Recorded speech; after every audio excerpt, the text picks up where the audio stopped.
A Fraternidade Espírita Chico Xavier apresenta a Página Amiga, o audiobook do livro Os Mensageiros.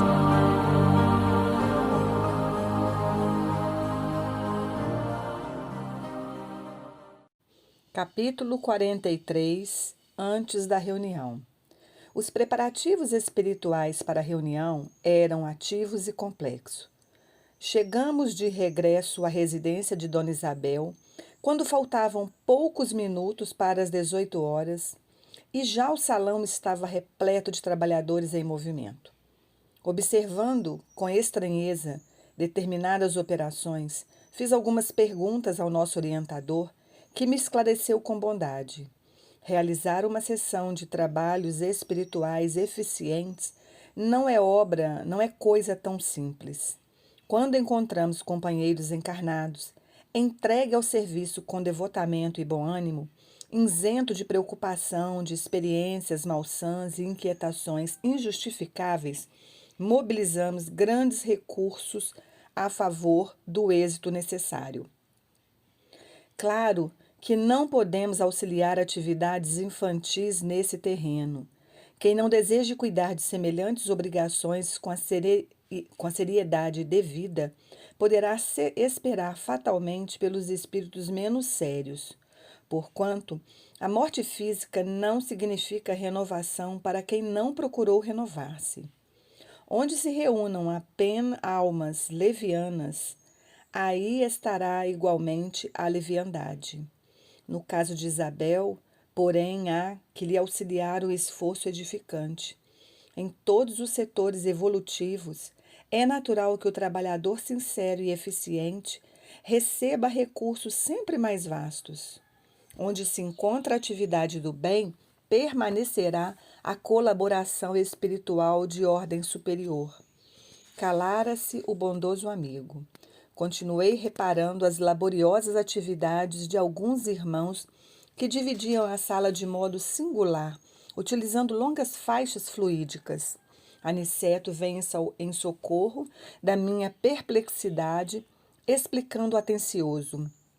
Estes amigos estão promovendo a obra de preservação e vigilância.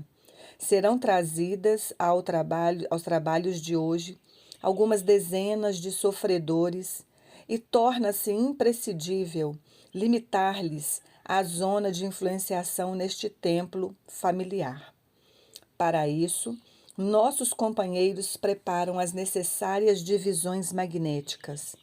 Observei admirado que eles magnetizavam o próprio ar. Nosso instrutor, porém, informou gentil. Não se impressione, André. Em nossos serviços, o magnetismo é força preponderante. Somos compelidos a movimentá-lo em grande escala.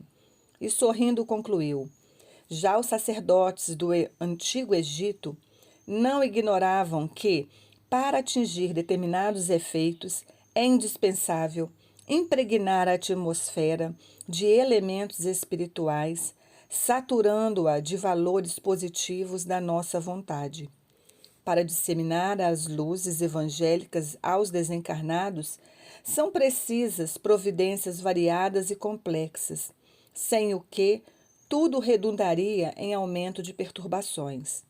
Este núcleo é pequenino, considerado do ponto de vista material, mas apresenta grande significação para nós outros. É preciso vigiar, não os esqueçamos. Enquanto as atividades de preparação espiritual seguiam intensa, Dona Isabel e Joaninha, noutra ordem de serviço, chegaram ao salão dispondo arranjos diferentes. Usaram largamente a vassoura e o espanador. Revestiram a mesa de toalha muito alva e trouxeram pequenos recipientes de água pura. A uma ordem de um dos superiores daquele templo doméstico, espalharam-se os vigilantes em derredor da moradia singela. Nos menores detalhes estava a nobre supervisão dos benfeitores. Em tudo, a ordem, o serviço e a simplicidade. Logo após alguns minutos, além das 18 horas, começaram a chegar os necessitados da esfera invisível ao homem comum. Se fosse concedida à criatura vulgar uma vista de olhos, ainda que ligeira, sobre uma assembleia de espíritos desencarnados em perturbação e sofrimento, muito se lhe modificariam as atitudes na vida normal. Nessa afirmativa, devemos incluir igualmente a maioria dos próprios espiritistas, que frequentam as reuniões doutrinárias, alheios ao esforço autoeducativo, guardando da espiritualidade uma vaga ideia da preocupação de atender ao egoísmo habitual. O quadro de retificações individuais após a morte do corpo é tão extenso e variado que não encontramos palavras para definir a imensa surpresa. Aqueles rostos esqueléticos causavam compaixão. Chegavam ao recinto aquelas entidades perturbadas em pequenos magotes, seguidas de orientadores fraternais. Pareciam cadáveres erguidos do leito de morte. Alguns se locomoviam com grande dificuldade. Tínhamos diante dos olhos uma autêntica reunião de coxos e estrupiados, sendo o símbolo evangélico, segundo o símbolo evangélico. Em maioria, esclareceu Aniceto, são irmãos abatidos e amargurados que desejam a renovação sem saber como iniciar a tarefa. Aqui poderemos observar apenas sofredores dessa natureza, porque o santuário familiar de Isidoro e Isabel não está preparado para receber entidades deliberadamente perversas. Cada agrupamento tem seus fins. Com efeito, os recém-chegados estampavam profunda angústia na expressão fisionômica. As senhoras em pranto eram numerosas. O quadro consternava. Algumas entidades mantinham as mãos no ventre, calcando regiões feridas. Não eram poucas as que traziam ataduras e faixas. Muitos, disse-nos o mentor, não concordam ainda com as realidades da morte corporal. E toda essa gente, de modo geral, está prisioneira à ideia de enfermidade. Existem pessoas, e vocês, como médicos, as terão conhecido largamente, que cultivam as moléstias com verdadeira volúpia.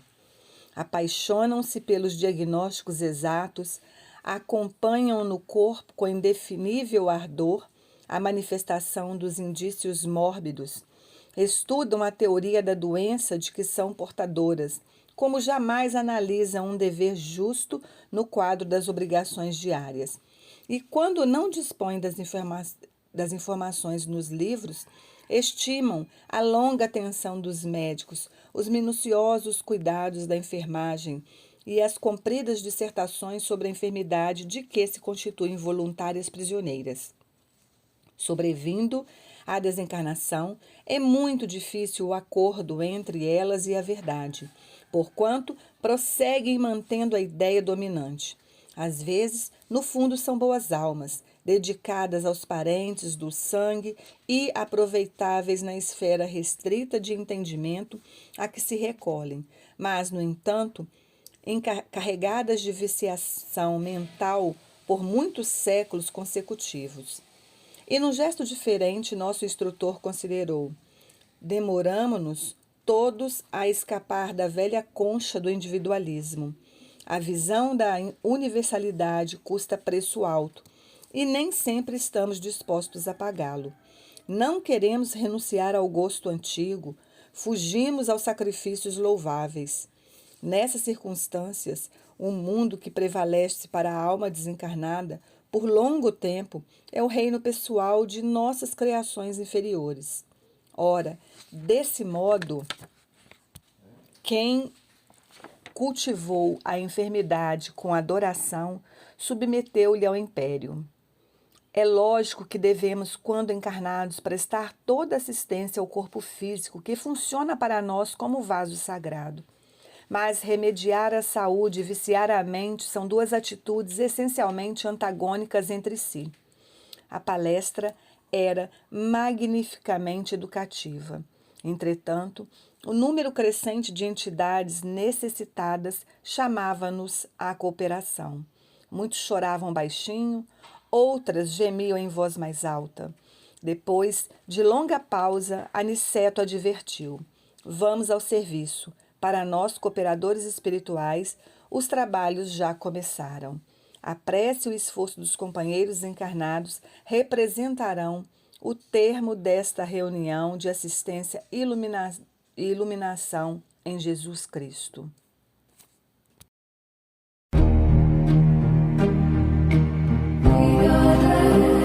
Audiobook do livro Os Mensageiros.